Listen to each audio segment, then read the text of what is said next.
12 citate de la George Enescu pentru noi.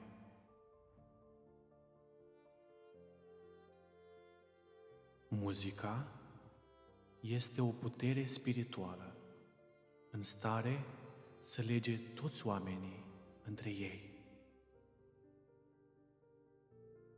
Nu devii bătrân fiindcă ai trăit un anumit număr de ani. Devii bătrân fiindcă ai dezertat de la idealul tău. Mi-am slujit țara cu armele mele, pana, vioara și bacheta. Ce greșeală este să crezi că un copil, pentru că e mic, poartă în el visuri minuscule.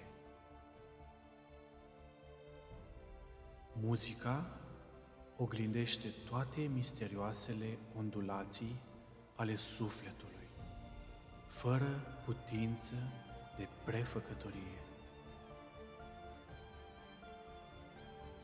Muzica pornește de la inimă și se adresează inimilor.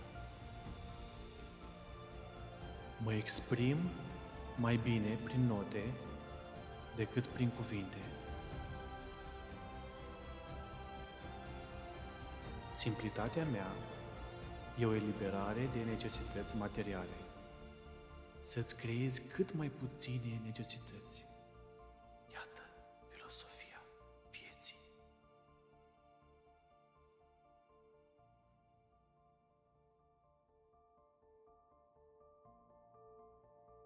Singurul progres care poate influența profund viitorul este cel care crește din trecut.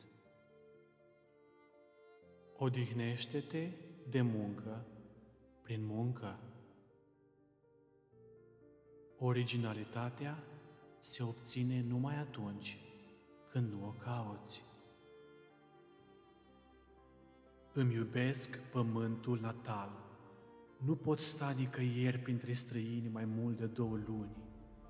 Pașii mei pornesc singuri înapoi spre țara mea de care mi-e dor.